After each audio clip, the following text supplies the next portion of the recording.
ولا قوة إلا بالله العلي العظيم أعوذ بالله من الشيطان الرجيم بسم الله الرحمن الرحيم قال امام الصادق علیہ السلام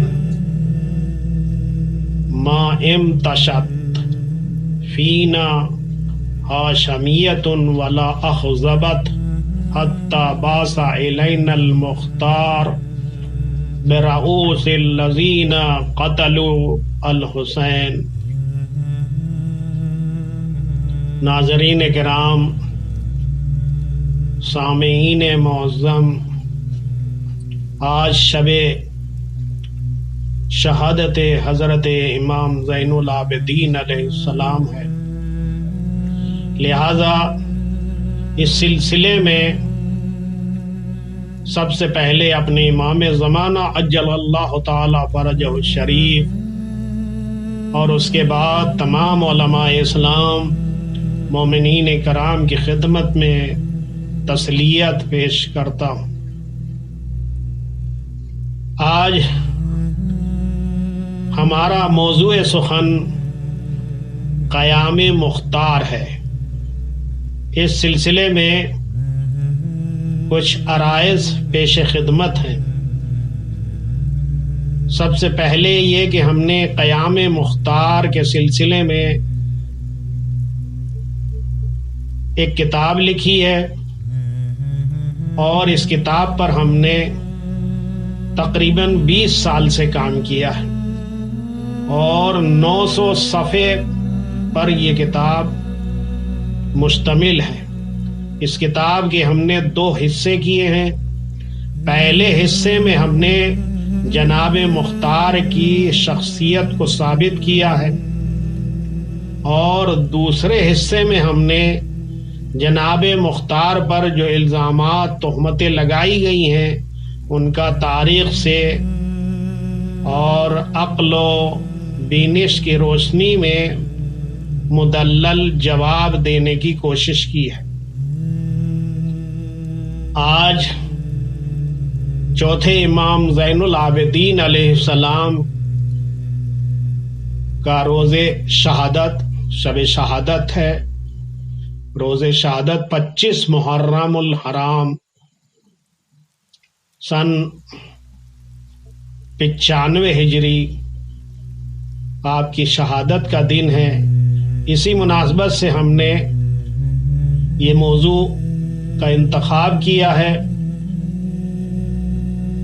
کہ ہمارے چھٹے امام جعفر صادق علیہ السلام ارشاد فرماتے ہیں ما امتشت فینا ہاشمیۃ ولا اخذبت، ہماری خواتین، ہاشمی خواتین نے نہ ہی بالوں میں کنگھی کی اور نہ ہی بناؤ سنگار کیا، حتیٰ بالوں میں خضاب بھی نہیں لگایا، یہاں تک کہ حتیٰ باسا الینا المختار برؤوس الذین قتلوا الحسین، یہاں تک کہ جناب مختار نے قاتلان حسین کے سر نہ بھیج دیے ہوں۔ اور یہ کہ جناب مختار سے ہمارے ائمہ خوش رہے ہیں، ہمارے ائمہ نے مختار کی شان میں قصیدے پڑھے ہیں، روایتیں لکھی ہیں، پڑھی ہیں، اور یہ حدیث جو میں نے آپ کے سامنے صادق آل محمد سے بیان کی ہے، اس روایت کے سلسلے میں جناب خوئی، آغا خوئی اور دیگر علماء فرماتے ہیں کہ یہ روایتیں صحیحہ ہے، یعنی قیام مختار کو مثبت ثابت کرنے کے لیے یہ روایت کافی ہے۔ اگر کوئی اور دلیل بھی نہ ہو تو یہ روایت کافی ہے کہ جناب مختار نے قاتلان امام کے جب سر بھیجے ہیں تب ہاشمی خواتین نے خضاب بھی کیا ہے اور